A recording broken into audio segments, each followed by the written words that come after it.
can't believe it. Football, bloody hell. Football, bloody hell. South Africans have taken over the Fergie time Reds today.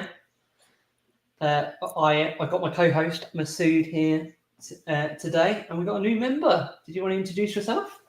Hi everyone, I'm Michaela, or you can call me Mix, however you guys want to decide. But I'm very excited to be on here today. Thanks for inviting me.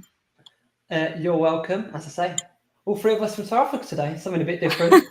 We're wishing Killian the best. He's not very well today. That's why he's not with us today. So get well soon, Killian.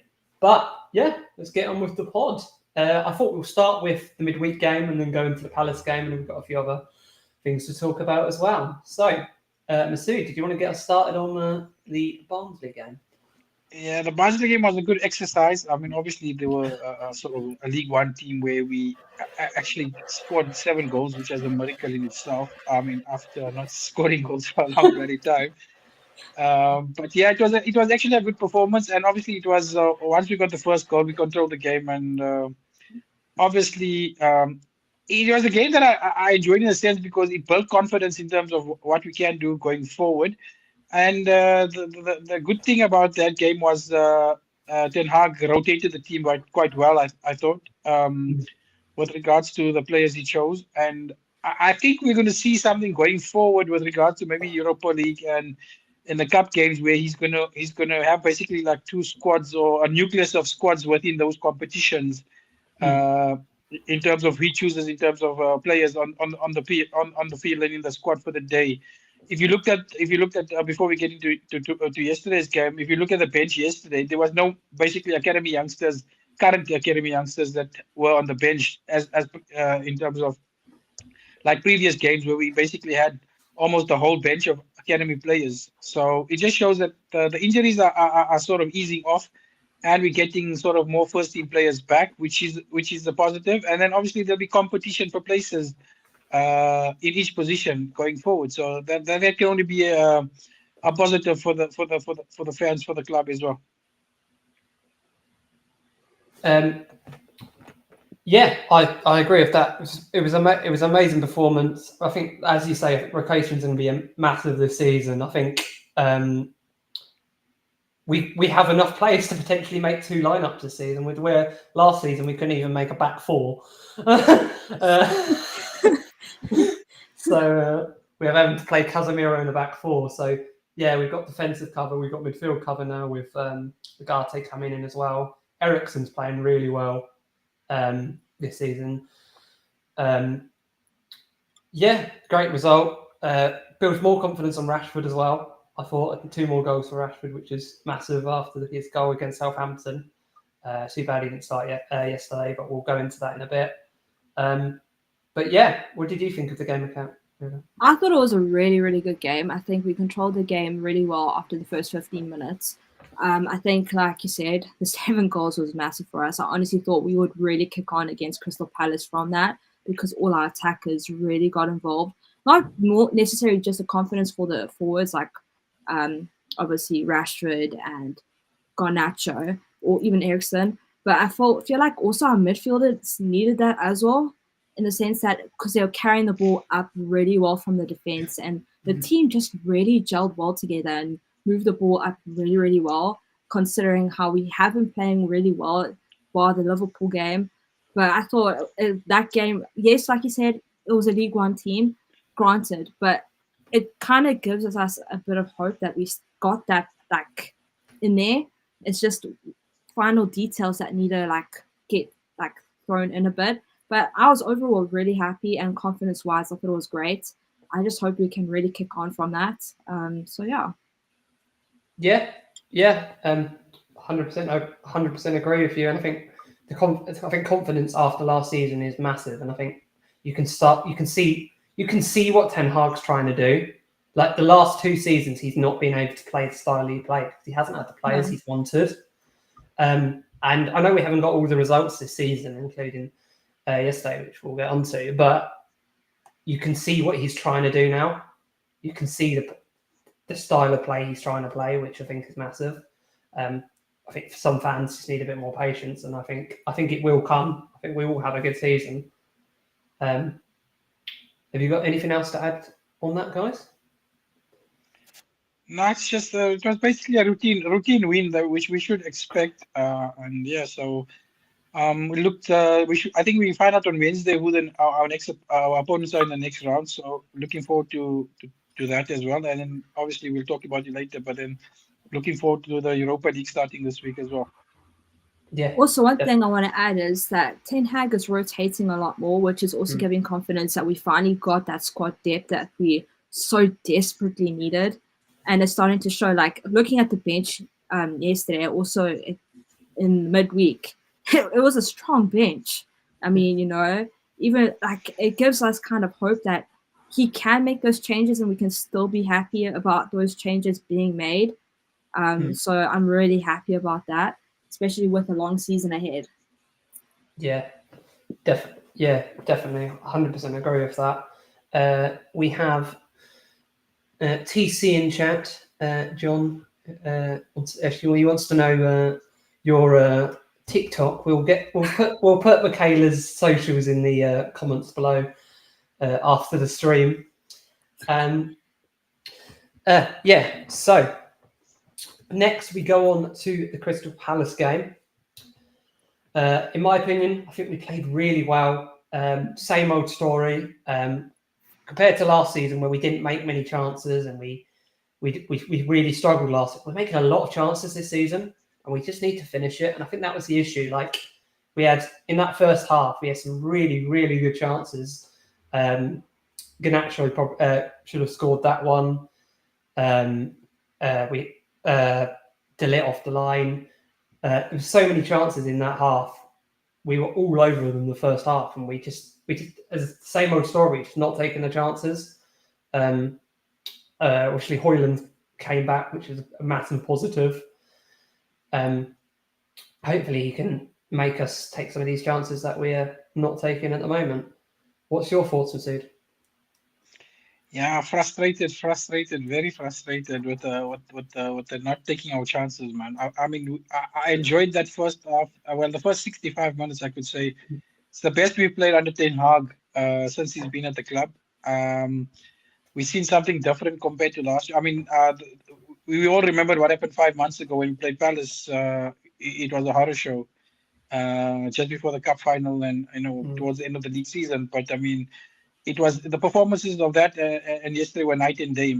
So it was a good performance. It's just we didn't take our chances, and when you don't take your chances, you're susceptible to the sucker punch or to getting results like yesterday. And the other positive way, at times like that, when we used to play when we played like this, you could always not take your chances, and then you lose the game as well. Which thanks to Onana, we didn't. But that besides those few moments they had, I think the one chance they had toward the end of the first half, where as they put it wide and the double save, and the other chance that as they put wide was basically what they had the entire game. And what I'm happy about as well is now we're seeing sort of like a solid back four starting to bed in terms of a right back, left back, and your two centre backs. I mean, I must give props again to Matthias de Ligt. I think he's one of the best signings we've made. Hopefully, he can stay fit as well. And for me, I think going forward, I'd say the same about Swowley as well. I think both of them have been absolutely. With de Ligt, I think he might be a future captain, maybe in a couple of seasons' time. Because he's got that leadership, and I mean, he brings a calmness to the defense that we haven't had in a while. Well, he was captain Yeah. of Ajax, like really young. At 19. Yeah, he was 19. Captain of Ajax. Yeah. So I'm saying is that he brings a calmness to the defense that we haven't had for a very, very long time. And obviously, he's played at Ajax with Mazraoui and with Licha, so his job has been easier as well, being put in the team and not having a full preseason, etc. But I mean, he's growing game by game. So it's only to our advantage. I mean, it's just a pity he couldn't put that header away, man. On another day, it goes through Henderson's legs and he scores the first goal again in the match. But so Mazraoui as well, man. I mean, what a shrewd signing. I mean, a lot of fans weren't happy with the signing when we signed him because I mean there was also the rumor that he's very injury prone and that as well. So, but he's taken to United like a duck to water, man. He's been amazing, and I would like to see him play. Where it's going to be competition between him and Dalot once Shaw and Malacia come back, and you have two basically left backs fighting for a spot and two right backs fighting for a spot, which can only stand us in good stead going forward for the season. So I think for the next international break we'll see where we are, and in the November break will basically from the end of the October break to the November break we'll basically start to gel, and then we need to kick on from the end of the November break until February, till your next international break, because that's going to be chaotic over Christmas and New Year and that as well. 100%. I must say, I think Dalot, he gets a lot of flack for most of it because he makes silly mistakes. That's the thing with Dalot. He makes silly mistakes. I feel like he switches off part of his game sometimes. I think he's an outstanding player. But I must say, I think Dalot and Mazraoui are completely different styles of play, especially if they play in the same position. I think if you're wanting something more of the other, you play Dalot more in a different style of play than what you would Mazraoui. Mazraoui gives you that overall game that you want in both defense and attack.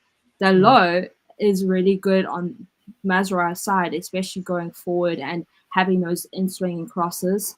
And I think we played really well yesterday. I think that's what makes the draw so much more frustrating, is the fact that we played so well. We're finally seeing Ten Hag's style of play slipping through, and not to finish off the chances that we created is so frustrating. But at the same time, hitting the bar, you got to believe that it's going to eventually go in. I mean, you can't get that unlucky. But I must say also, I think that Diallo had also a really good game. I think he offers something very different to what both Garnacho and Rashford offer for us. He gets, the nice thing about Diallo is the fact that he crosses the ball in. He tries to get involved with the forward and everyone in the box. He tries to link up with them to create more.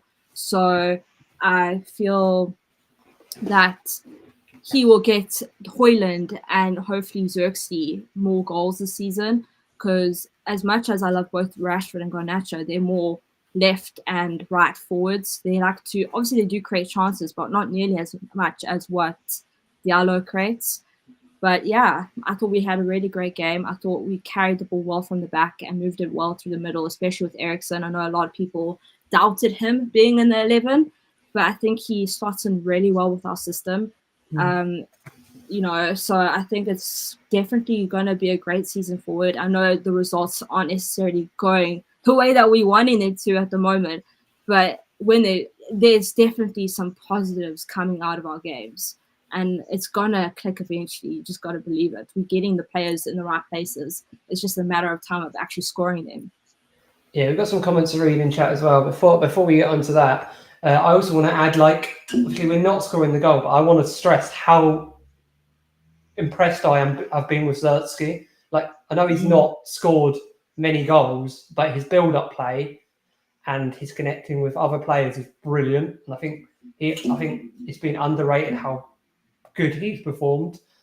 We're now going to go into some of the comments in chat. Masood, did you want to read some out if I give them up? Yeah, Funly saying we need to get used to seeing games like Palace in the near future with regards to we're not clinical enough. And he says that was his worry before the start of the season as well, where we didn't buy an experienced striker. So what I think I can agree with Phil in a sense as well, but what I feel is that Højlund will sort of come good as well. It's his first outing yesterday, was his first 15 minutes for the team since the first preseason game. So we're going to have to give him sort of another couple of weeks for him to sort of get match fitness and that as well. And if he can start putting away some of the chances, it lightens the load on the forward line as well, and they can also feed off that going forward. Yeah, I'm sort of torn with regards to everyone crying out for a sort of out and out striker like Kane or whatever it is. Especially with Ineos stating that they want to get away from sort of Yeah. doing that type of signing 28, 29-year-old players and then putting them on huge wages. We've been down that road before. So if we can take this pain for this few months, whatever it is, where you sort of building up to a good finisher or someone within the club, or then you go and buy someone next season. But I was torn with regards to that situation. Even with like guys were crying out for like Ivan Toney, towards the end of the transfer window. But I mean, I don't think he would have come to United to sit on the bench as well. No. So he wants to be playing football. I mean, and the wages he was asking was crazy. I mean, look where he's ended up in Saudi. Yeah. So.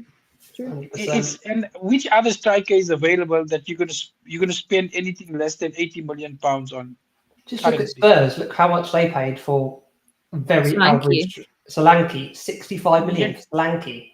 He had a Exactly. good season for Bournemouth last season, but he's not 65 million. It's No, And then if they you go overpaid for to him. if you go to Italian clubs or you go to any Spanish club or even a Portuguese club, most of the better strikers have buyout clauses of minimum 70 to 80 million euros. 100%.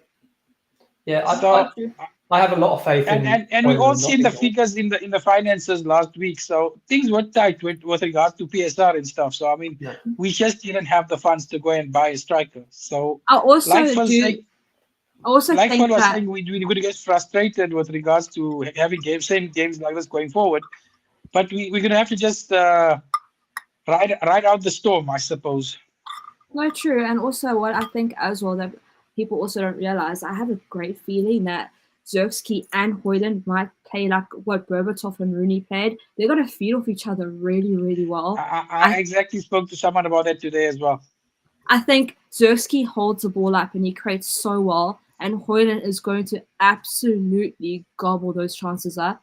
I mean, it's going to look really great. I'm very excited to see that combination come to life. I wish Rasmus was on the end of that through ball he gave to Garnacho, man, because it's a wicked left foot, man. Yeah, he's got a wicked left foot. Not in every game, but I mentioned it last week when Masood was on. And Gary Neville mentioned it earlier in the season as well. With the players that we signed, he wouldn't be surprised if in certain games we play in a back five this season with two up top. And as you were saying, I think that would work really well in certain games this season with the players we got. Don't remind me we paid 80 million for Anthony.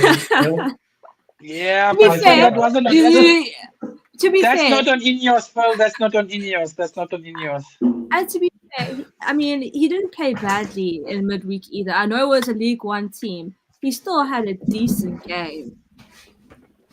Yeah, I mean, but I think he's lacking. I think he's lacking confidence, and whatever he's going through in his personal life has affected him. Probably. I mean, we don't know because we haven't been through the situation, so we don't know how he's reacted to it as well.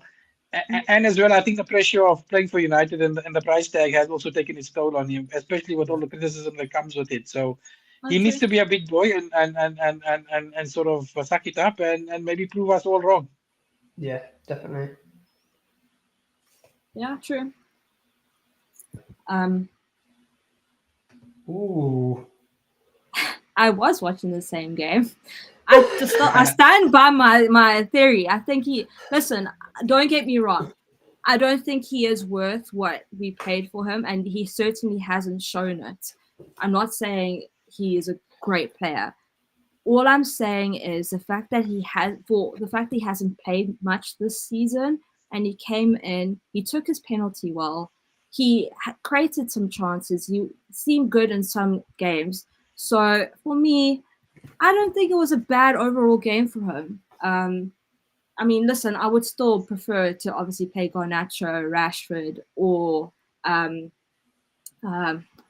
names are going out of my head, but I would rather play them than over Anthony. It's not that I just think that for that game, I think it did his confidence good. and I think we'll see a lot more of him playing in those cup games. Exactly, yeah. So, I mean, I'm not going to complain about that. It's resting players, giving him confidence, and hopefully it will give us a chance to offload him either in January or later on the transfer window. Yeah, that's a good point. That.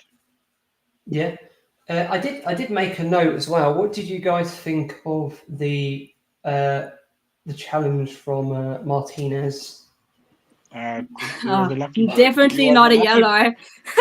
No. It was a yellow in the sense that he never made contact with the opposition player. Had he done, it was a straight red, and we couldn't have any complaints. Okay, I agree. If he made contact with the player, it was a definite red. But he didn't even touch the player. He was far from the player. He jumped at the ball to pop it up. He didn't try to hurt the player.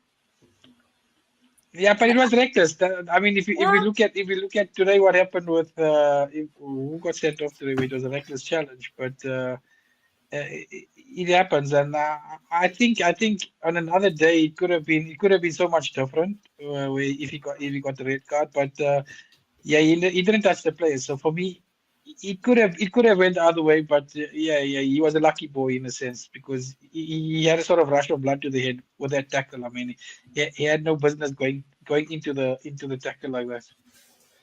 Yeah, Dazza said the ref got it right as well. I think he did. I think it was that. Well, the ref did get it right. Obviously, I'm not saying he didn't. I'm just saying it could have been much more. It could have been worse because it would have been dangerous play and reckless play all in one. My mate Manzi says Martinez saw a spider and jumped up in shock.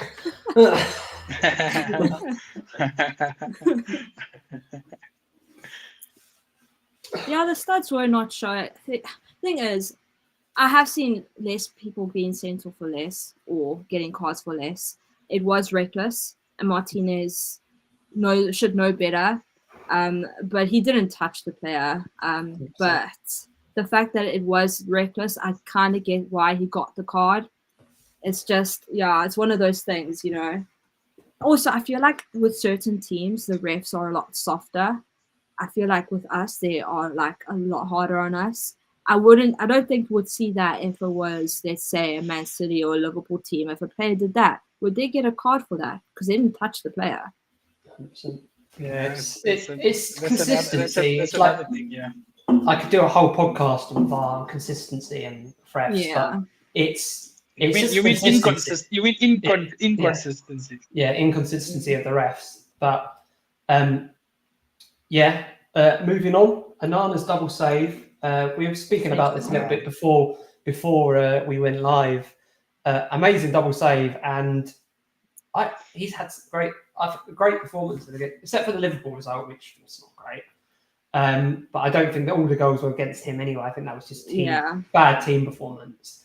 What's your thoughts on Anana's start of the season and specifically that double save he did yesterday, which was really good? Yeah, I think Onana is growing into his role at United as our number one keeper. He looks a bit more confident this season than he did last season. He still has his issues that he needs to work on, sort of like his positioning for some things during games and stuff. But he's pulled off some cracking saves already this season. I mean, the let's not forget the Southampton game last week, where the penalty basically was the turning point in the game. And yesterday as well. I mean, he got up. I mean, both saves were brilliant in the sense because the first save he had to get down low, and then he was up like within a split second to put his hand up for the second save. So props to him, man. He's looking much better, and I think he's not having that pressure of the United badge on his shoulders. I think, and hopefully he goes on from strength to strength. I think also his ability with the ball at his feet can also get better. I mean, not to say he's bad at it, but I mean, we'll probably see some. I don't know if you guys remember against Brighton the through ball he gave to Dello. Yeah. And I think with someone like Rasmus might thrive on something like that going forward once he's back and match fit and in the team. I think a massive thing as well. Like, we all know how good he is. He was like goalkeeper of the season in the Champions League when he was at Inter. He did amazing at at Ajax. But I think the differences with them and then last season, he had a steady back line in front of him at Inter and at Ajax. He's only started to get that now at United compared to last And it's season. showing. How many partnerships did we have in front of him last season? It was a too many joke. to count. You can't build that relationship if you have a different partnership with your goalkeeper every week. Yeah, No, definitely. And also, I don't know if you like the things he's also been saying in like to news articles and things like that. He's so much more confident. Last season he tried to like more in a sense like show that to trust the process, like he will get there, and he was more apologetic. This season he's coming up more firing, like he's more assertive. And I think also the fact that he's both played with Martinez and De Ligt, and Mazraoui, he has an understanding of how they play as well, and I think that helps. He knows who's in front of them. He has that trust for them, so he's feeling more confident in front of goal as well. Yeah, no, and I felt makes a good point that he's playing with a defense that's a lot stronger now, which ties into Jono's point as well. We're having a stable back four, which I mentioned earlier. That breeds confidence in the back five. So basically, it's your goalkeeper and your four defenders in front. So and I think that will also get better once Ugarte is up and running in terms of his match fitness as well. So I mean, he can sit in there as well. To help out in front of the back four going forward.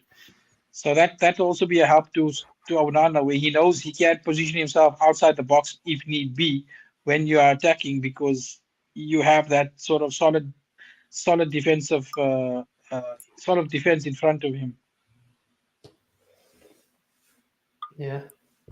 Daza comes in with saying Onana facing 60% less shots. He's always going to be better with better players in front of him. They're talking about my location. Before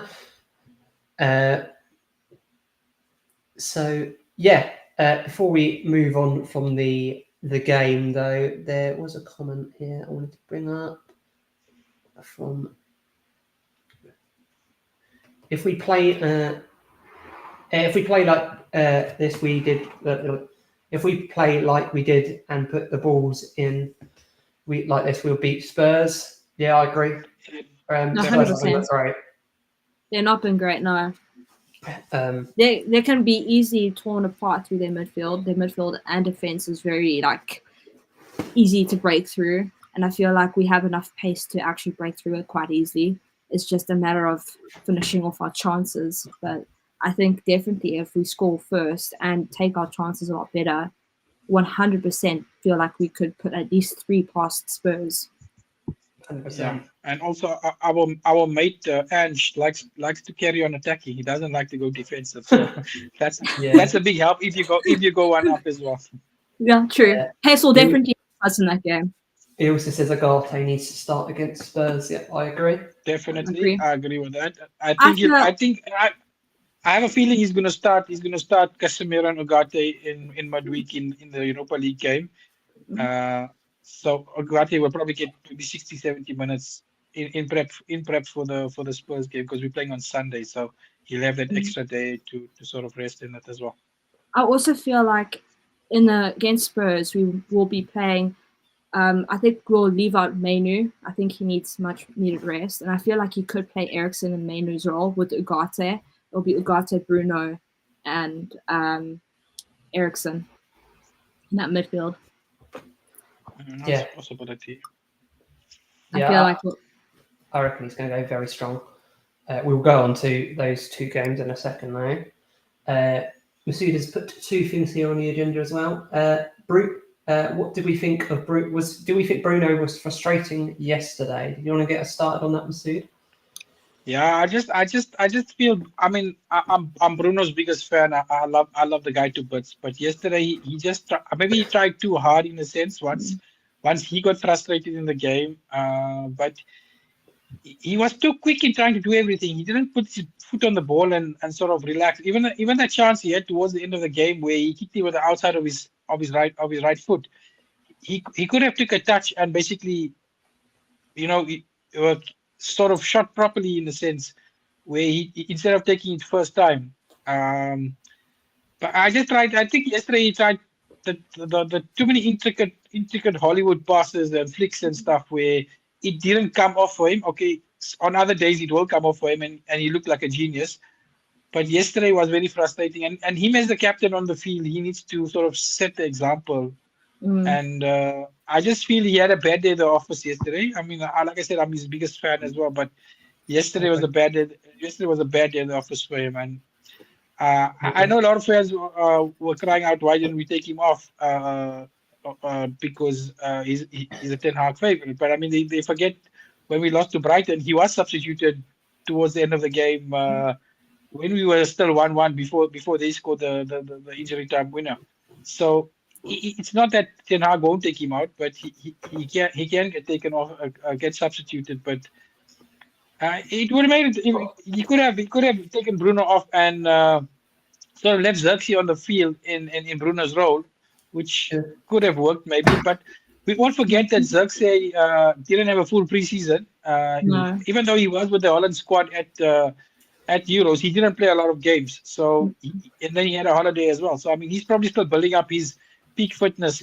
So I suppose it was just one of those days where you could have played till 5 o'clock in the morning and not scored, man.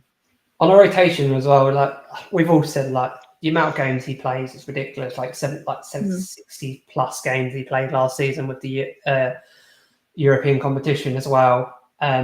It's a joke, and I'm very happy. And there definitely is a player in there in Mason Mount. I'm happy Mason Mount's back in training because I think on a rotation, I think Mason Mount could do a job in that role as well. Yeah, there's definitely a player there, I think. With the whole Bruno thing as well. The whole thing with Bruno as well, I feel like Bruno also feeds off of confidence in his forwards as well. And I think he gets frustrated with his forwards because sometimes they don't make the runs that he expects them to make. He's expecting them to constantly run. And I feel like that's what was so great about 2 seasons ago with Rashford. Rashford was constantly running forward, making those gaps, opening up, and Bruno kept feeding him really well. I think when Eriksen went off the pitch, I feel like Bruno kind of went into a shell and he tried to overcompensate quite a bit because he got quite lost. He didn't necessarily know how to create the chances. And I do think Xerxes would actually really fit that well is if he dropped a little bit lower. I feel like he controls the game so well. He gets everyone around him involved. He may not be involved in the goals as yet, but he certainly is getting everyone involved and creating chances around him.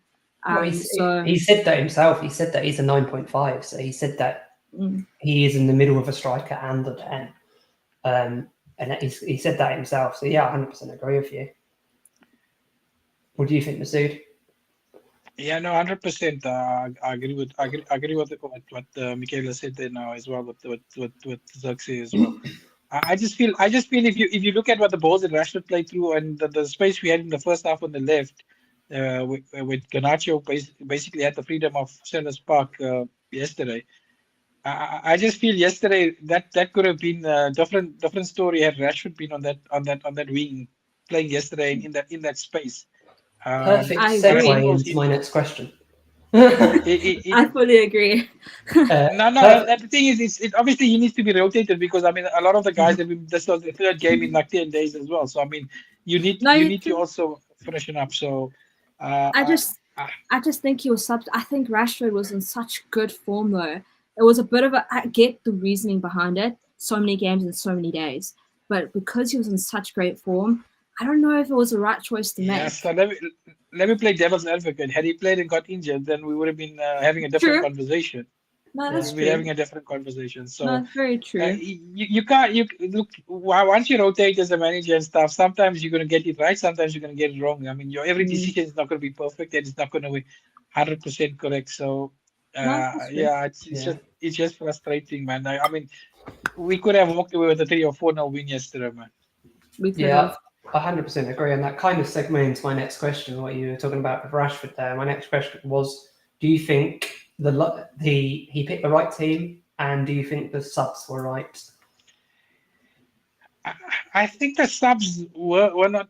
Maybe it was the right players, but at the wrong time during the game where he made the subs. So I won't give him a pass mark on the subs yesterday. But the rotation of the squad, I was happy with the team when it dropped. I mean, a lot of people were moaning again, like last week when they saw Eriksen's name on the team sheet. And the reason I think he picked Eriksen yesterday as well was because he knew that you're gonna have a lot of position and I mean. I see Eriksen also, the quality of his corners are much better. I mean, we are sort of being, we're becoming a bit more dangerous at corners where if we got a corner during a game in the past, I mean, you didn't even have to even look at the TV screen anymore because you know nothing's going to come from it. So, You definitely see they've worked for on the set last pieces. for the last few games, our set pieces, I mean, it just shows also that the new set piece coach is working on stuff and it's going to take time for it 100%. to bed in and implement all the new things that the guys are working on. So, like they say, practice makes perfect as well. So you're gonna do the hard yards on the training ground for those things to come off, and eventually it will come 100%. off. And once it does come off, it sort of gets you confident in you can do it more often also. No, I fully agree. Listen, I thought our starting 11 was really solid. I wasn't upset that because I mean, unfortunately, people are always going to be upset with what they make. That just shows you have the squad depth. That's a good thing. It's just unfortunate that because of the thing is, if Rashford started, Garnacho wouldn't, and then there would be that complaining of why didn't Garnacho start? He's assisted in so many games and he scored in so many games. He needs to be starting. And I mean, it goes both ways. I think it was a solid like 11. I do agree with what you said that I think the subs came at the wrong time. I definitely don't think Rashford should have subbed off Xerxes. I think Rashford had to sub off Ahmad and he had to drop Xerxes lower. And so he could bring more into the game. So you would have that more feed into it. But I mean, that's just me personally. But yeah, I definitely think that would have, I think Xerxes and Eriksen coming off as quickly as they did definitely put more pressure on Bruno to try to create more chances. And we just didn't get anywhere after that. I agree with 100% what you guys have said. And I think it proves how we've strengthened. Like, we didn't have the issues of, do you start X or Y last year? It was who's available. And you didn't, the squad kind of picked itself because we didn't have rotation and we've not had it for years. So it's a blessing in disguise. We're having an argument about should Rashford or Garnacho start. We didn't have that for a couple of seasons. It was this person starts. And going forward, you're going to have it in more positions as well because as players come back from fitness, you're going to have competition for places in every position. So that's a good thing. I mean, everyone's going to have their favorite player that they want them to play all the time, but it is going to be like that going forward, which is a good thing. It's a good thing. And then, like I mentioned earlier, also, even though it's good to see our academy players on our bench and maybe getting a few minutes here and there, but you can't keep on constantly having them on the bench, because I mean they're not going to come in the game and sort of turn the game around for you. And with the bench you're going to have now in the next sort of few weeks, once everybody's back fit, you can look at the bench and say, okay, fine, we've got game changers on the bench that's gonna impact the game if need be. No, 100%. No, I fully agree with you. Yes, so we've got a couple more things to discuss before we move on. So before we move on to the games we've got coming this week, some news dropped from the club this week, didn't it, Masood, on Old Trafford and the plans? Do you want to go into that? So the club sent out a survey with regards to the refurb or the redevelopment of maybe building a new stadium with regards to the future of Old Trafford. And whoever hasn't sort of filled out the survey and is eligible to do the survey, please do it because the feedback will help the club make the right decision. And then we can't complain in a few years if we don't take the opportunity to then play a part in the decision making. When the clubs decide to do something, you can't then turn back and say, but the club didn't listen to us, or going forward. You have the opportunity now to sort of get involved, and I would urge all fans who haven't filled out the survey and are eligible for the survey to do it as well. But I'd like to get your guys' thoughts on what you think. Michaela, what would you rather refurbish Old Trafford or sort of do a new stadium? For me, I'm in two minds. I would rather refurbish Old Trafford. I mean, the history in that stadium speaks for itself.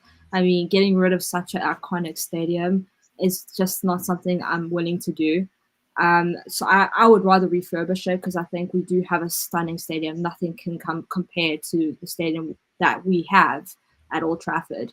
But I also wouldn't mind. I know it's probably not possible because it's either refurbish or like take down Old Trafford completely. But I really would prefer if we could build another stadium close by and use Old Trafford as the women's stadium or under 21 stadium. So you're not losing that history. It's still going to be there. But I mean, that's more an idealistic world of not probably going to happen. But I would say, so for me, I would say refurbish Old Trafford 100%. No, I think Gary Neville in an interview with Andy Mutton in this week as well said that they probably did look at that way in an ideal world that would happen, but the cost factor involved in sort of breaking down Old Trafford to a sort of a 20 to 30,000 seater stadium would be costly and costing a couple of £100 million as well. Then who pays for it? That's the thing. And I understand the history and the nostalgia with regards to, obviously, I mean, sentiment goes a long way, and our club's built on history as well. But do we have the capacity for that women's? I mean, if you look at the women yesterday, they played at Old Trafford, they only had 12,000 people watching the game. And if you got a 30,000, they got a 30,000 stadium and you're not funding it, it becomes a cost factor as well.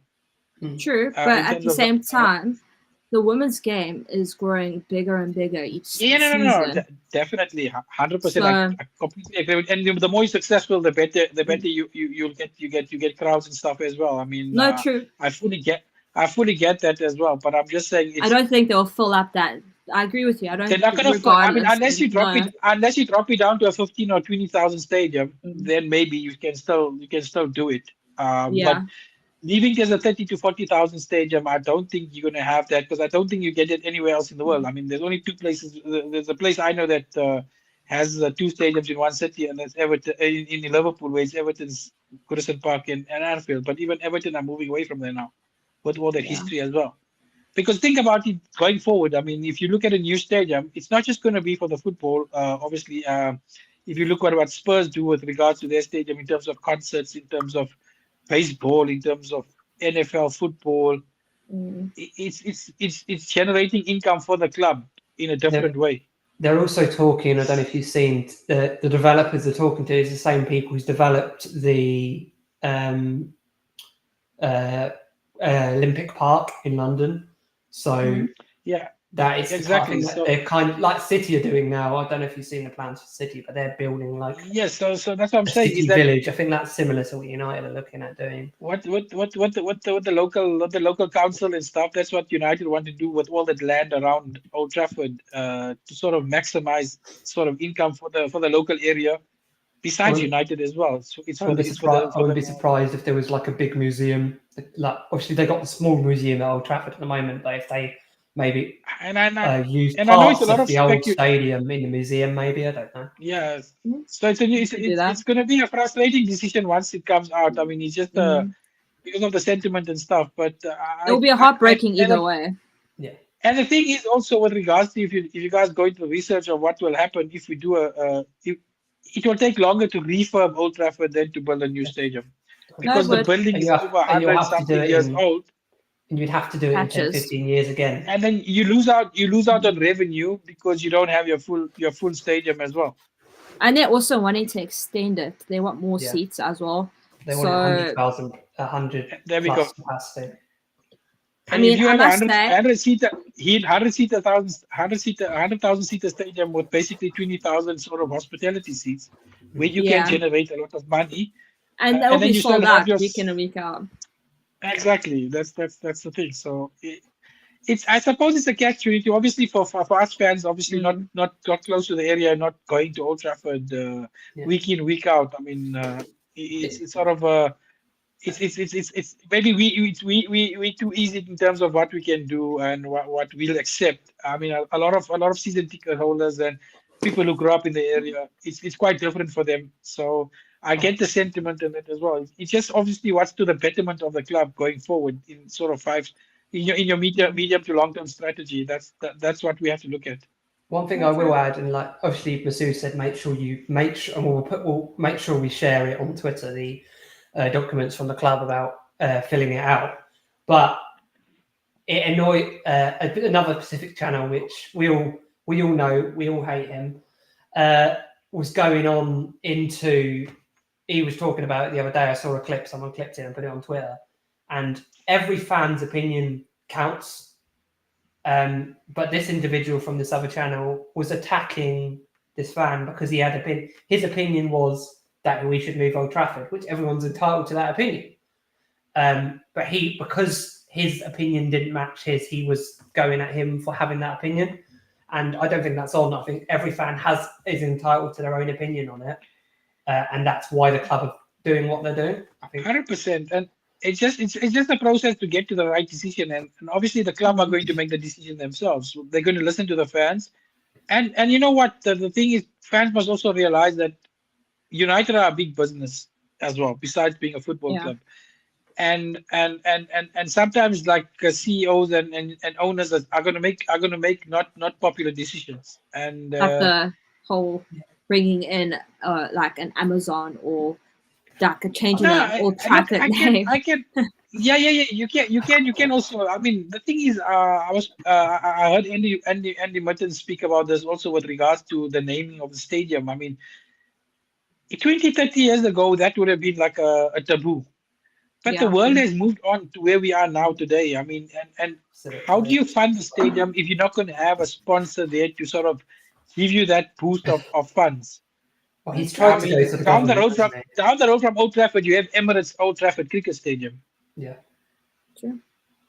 I mean, for real fans, you're not going to call it by the sponsor's name. You're just going to call it Old Trafford. Won't. Yeah, you would. So it's basically for PR. It's basically for PR. Yeah. And that's all that is. It's but you're getting free money in a sense.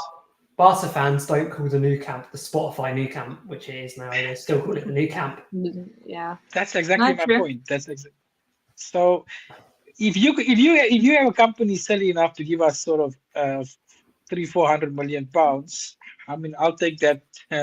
I'll snap it off their hands tomorrow, where you get that sort of money to help fund the stadium.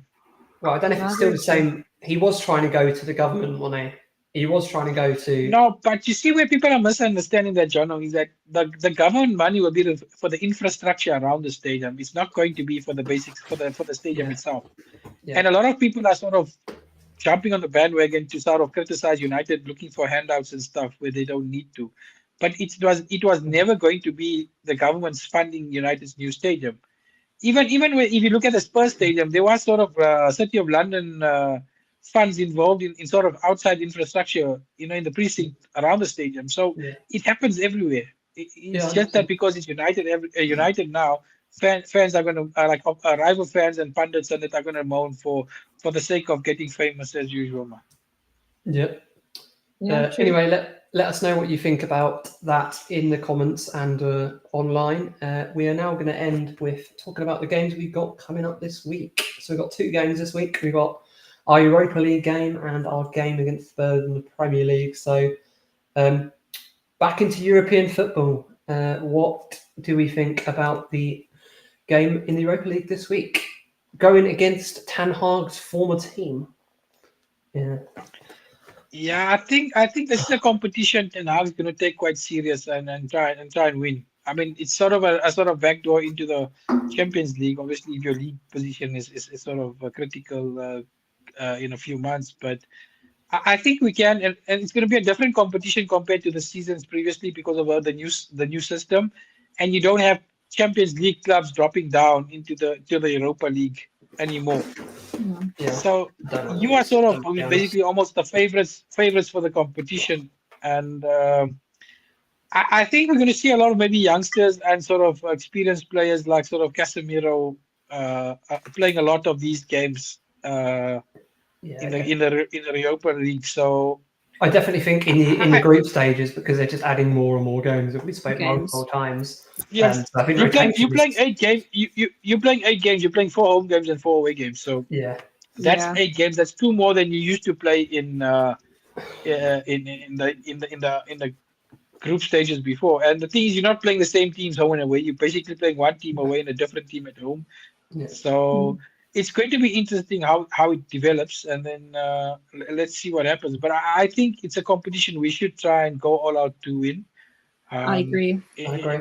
It will sort of build on what we've done previously in the previous seasons, winning a League Cup and winning the FA Cup, and if you can add the Europa League to that, it's sort of a feather in the boat to the manager. But I mean, it shouldn't stop us from trying our best to finish as high as possible in the league, within the top 4 as well. Yeah. So this will be a good test for us as well. So, And also, but like I said, the football is not so frantic like the league. So you have more time on the ball, and sort of your youngsters, you can bet them in sort of in terms of first team football within this competition. And also, I think it will be quite a good challenge for United, especially after Crystal Palace. Because FC Twentee is, am I saying it right? Please do correct me if I'm saying it wrong. Yeah, FC But 20, yeah. Twentee, yeah. They're actually 4th on the log. They're doing quite well this season. So it's definitely going to be quite a different pace for us. It's not to say it's going to be an easy competition. Obviously, it's not going to be, because you have No teams competition sort of is like, easy. exactly. So, and no game is easy. But I mean, it's with our squad, you should be able to beat most teams, obviously. No, definitely. But I think it'll be a good challenge for whoever Exactly. plays.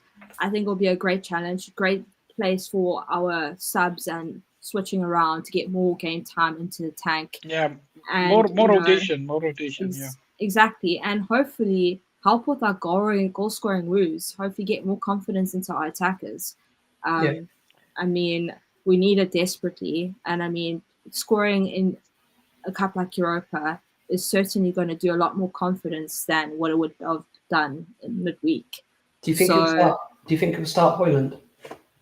I think it depends on how well training goes, but I wouldn't be surprised if he did start. Yeah, I think he gets 60 minutes on Wednesday. I think Hoyland starts. I think Casemiro and Ugarte is starting as your central midfielders. Maybe you can rest Amenu as well. And if Mason Mount is fit, I think you can give Bruno a rest and put him on the bench as well, and let Mount play in his position. I'd like to see if they gave Bruno a rest, try Zertsky behind. Yeah, I'm just saying you can play around with that. You can play Zertsky or you can play Mason Mount as well. So yeah, and I honestly feel like Zertsky would be such a good number 10 for us. Okay. I really do. I think, I don't know, he's just so calm and cool and comfortable on the ball, and he's so quick as well. He just moves the ball so fluidly, and he gets everyone around him involved so easily. So it'll be great to see him do that, especially on Wednesday. If Ten Hag can do that, I don't know. But what do you guys think of the defense? Do you keep the same back 4, or do you going to give Johnny Evans and Maguire a game? I'll give him Maguire a game. Yeah, I would rest. I would rest Martinez. Yeah, I'd probably do the same. No, just that, because I would do the same as well. I mean, it's you have a big squad, you must use it as well, and you keep the left and them fresh for Spurs on Sunday. I think Lindelof will get some minutes as well. As I wouldn't be surprised if Lindelof plays. Is he really fit already? I don't think he's fit yet, man. Minutes. He's back in training. He's not. I think he will be on the bench. But okay. I do think though also De Ligt, I wouldn't start him either. I think he's played a lot of minutes. I know he needs minutes, but I don't know if you noticed, but at the end of the Crystal Palace game, he looked absolutely finished. Yeah, but so that's match fitness building up, yeah. So I just don't want to risk that. Before we move on to the Spurs game, we've spoken about it's a good place to bed in youngsters. Do you think he might give the left back a chance? I don't think Hamas is ready. Well, I mean, he hasn't been part of the squad either. No. I think, and I don't know if it was, I don't know if on the sort of athletic podcast that Talk of the Devils podcast, Laurie Whitwell and him said that even though Amas went on tour with United and he's been around the first team and stuff, the coaches and I don't find him physically ready to start playing regularly within the first team. Even to get maybe sort of December, January, probably once he's trained with the first team for at least 4 or 5 months, he could get a few minutes, but he's not ready to start automatically because he's still sort of young and naive in terms of his defensive work, and also he's too sort of lightweight. He needs to bulk up physically as well. I mean, he's still growing. He's just a young kid, so I don't think we need to put that pressure on him for now, man. Yeah.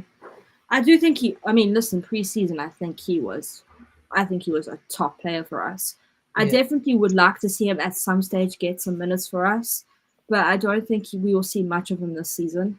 I think he's more of a player that we'll see more of next season. And if you look at what Ten Hag did in the past with Garnacho and Mainu and how he bedded them into the team, he'll probably do the same for Collier, and he'll do the same for Amas as well, man. Yeah. No, I fully agree. I think we might see Collier on Wednesday. I think he will get some minutes. I don't think he'll start. Hope he doesn't play at left back, man. Yeah. Also, I must say that was a very interesting tactic. I did not see coming. But but I suppose you see the thing is when Malaysia back in training, obviously, and then obviously Shaw coming back, we should within the next 2-3 weeks, maybe after the international break in October, we should see a proper left back playing for United after maybe 18 months. Yeah. So, before we finish, we've got one more game to talk about. Spurs game in the Premier League next weekend. What's our thoughts? As we've touched on it already, they've not started the season great. Their manager's going on, won't shut up about he wins the trophy in the second year. Every time he mentions it, I laugh. I'm like, really? He doesn't realise he's building himself a grave. He's building himself a grave because they're gonna absolutely make such a meme out of that in the season. Mate is being Australian, but now I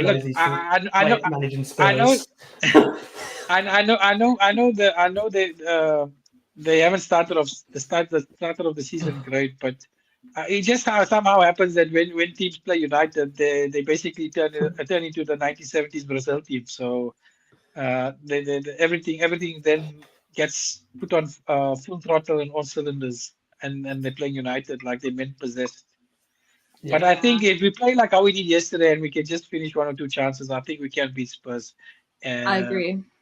I think their defense is also shaky, which helps us. Yes, so the thing is with Spurs compared to Palace is that Spurs play with a high line sort of as well, and sort of Rashford and whoever plays on the right wing will get joy. I must say, at the back of defense. I would like to see Rashford and Garnacho both start. Maybe Diallo have a bit of a rest. That's what I'm saying. So you can start Amado, you can start Garnacho on the right wing, but I'm saying they're probably going to get a lot of space in that game, and it's imperative that Rashford and them the forward line time they runs in behind Spurs, because instead of getting caught offside, we can sort of get in behind of them. No, fully agree. Yeah, definitely. What lineups would you go with against Spurs? I think he'll go with a similar lineup to yesterday, with all being equal. So it should be the same, more or less the same lineup. Maybe tweak 1 or 2 players here. If Ugarte is fully fit to start, then I would say Ugarte starts. Yeah, so it just depends what he does in 1 week. But I think Ugarte needs a few more minutes as well. So you can give him maybe 60 minutes, 50 to 60 minutes on Wednesday, and then wrap him up with Q2 for Spurs. Yeah, I fully agree. Yeah, I agree. I think I'd start Ugarte, I'd start Højlund and Rashford. Is the 3 changes I'd make. Okay, that's interesting. I think Højlund. I think he's been massively missed as well. Yeah. But I just hope he goes back to that purple patch here in February before he got injured, man. He was just scoring goals for fun, and if he can get back to that, then he was in a good form. I was literally in Az's car on the way to the Fulham game, my first game at Old Trafford, and I get a text, Hoyland's injured. It's like, Oh, I was so depressed. Yeah, and then the season went to pot after that, man. yeah, it wasn't a great. Yeah, so no, I think Hoyland will play on Wednesday as well to get him a few minutes, and then you will think see he him on will. Sunday against Spurs. So it's just a matter of how fit he is and how much match fitness he is. But I think he'll be ready to go after the international break coming up in October, and if he plays a few more international games for his country as well, so that builds up his match fitness also. Yeah, and my two changes, I would definitely have Rashford back in, and I would Yeah. also bring Ugarte in. I'll bring him in for Manu. I think Manu. For me, as I love No, Manu, I just worry. I think Manu plays the Premier League game. I think you can give him a rest in the Europa League. I just worry we're overplaying him. That's the thing. No, I don't but want to run him he's into the not gonna. ground. With 2 games a week, he's not going to set out both games. So you're going to play him either. You're going to play him in the league game. You're probably not going to play him in the Europa League game. Yeah, I think he plays Casemiro in the Europa League and drops and Manu. So I say you can play Ugarte and Casemiro as your central midfielders on Wednesday. Yeah, I agree. Let's end on what do we think the score is going to be against Spurs? Difficult, but I'd probably say 3-1 United. 3-1. I'll go more modest. I'll say 2-1 United. I don't want to get too confident, but I do think we definitely will get more goals than what we did this weekend. And I think we'll definitely beat them. Yeah, I'm going to go 3-0. Oh, even a clean sheet. Yeah. Oh. I definitely think we're getting better at each game we play. Well, the Liverpool but that's the game. thing. That's the thing. It's building up. It's building up. And, it is building up. The players are also getting used to playing with each other as well. So yeah, hopefully that stands us in good stead going forward as well. True. Yep, definitely. Thanks for watching, guys. Anyway, as a comment says here, make sure you drop a subscribe and a like. And we will see you next week. Hopefully some positive results this week. Let us know what you think in the comments of the video. I hope you've enjoyed it.